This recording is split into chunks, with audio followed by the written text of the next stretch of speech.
संतान के रूप में कौन आता है?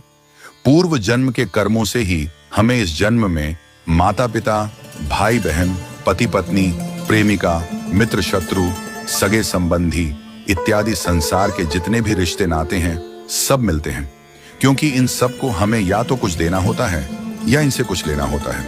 वैसे ही संतान के रूप में हमारा कोई पूर्व जन्म का संबंधी ही आकर जन्म लेता है, जिसे शास्त्रों में 4 प्रकार का बताया गया है। 1. अऋणानुबंध पुत्र। पूर्व जन्म का कोई ऐसा जीव जिससे आपने ऋण लिया हो या उसका किसी भी प्रकार से धन नष्ट किया हो, वह आपके घर में संतान बनकर जन्म लेगा। वह अपना धन बीमारी में या व्यर्थ के कार्यों में तब तक नष्ट करेगा जब तक उसका पूरा हिसाब न हो जाए। 2. शत्रुपुत्र।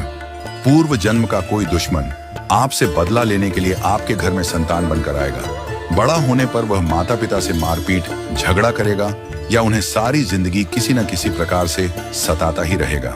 वह हमेशा कड़वा बोलकर उनकी बेइज्जती करेगा और उन्हें दुखी रखकर ही खुश होगा। 3. उदासीन पुत्र। इस प्रकार की संतान न तो माता पिता की सेवा करती है, न ही कोई सुख देती है। वह उन्हें उनके हाल पर मरने के लिए छोड़ देती है। विवाह होने पर यह माता पिता से अलग हो जाते हैं और उनकी चिंता नहीं करते। 4. सेवक पुत्र। पूर्व जन्म में यदि आपने किसी की खूब सेवा की है तो वह अपनी की हुई सेवा का ऋण उतारने के लिए आपकी सेवा करने के लिए पुत्र बनकर आता है। जो बोया है वही तो काटोगे।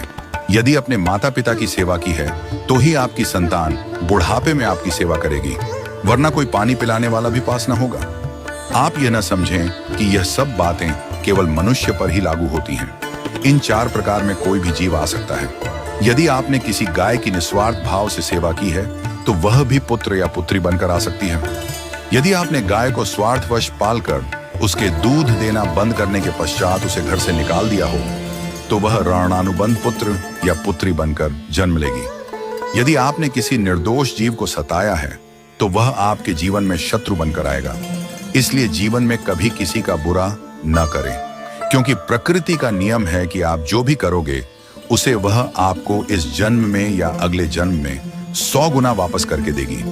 यदि आपने किसी को 1 रुपया दिया है तो समझो आपके खाते में 100 रुपया जमा हो गए हैं। यदि आपने किसी का 1 रुपया छीना है तो समझो आपकी जमा राशि से 100 रुपये निकल गए। जरा सोचिए, आप कौन सा धन साथ लेकर आए थे और कितना साथ लेकर जाओगे? जो चले गए वे कितना सोना चांदी साथ ले गए? मरने पर जो सोना चांदी धन दौलत बैंक में पड़ा रह गया, समझो वह व्यर्थ ही कमाया। औलाद अगर अच्छी और लायक है तो उसके लिए कुछ भी छोड़कर जाने की जरूरत नहीं है, वह खुद ही कमा लेगी।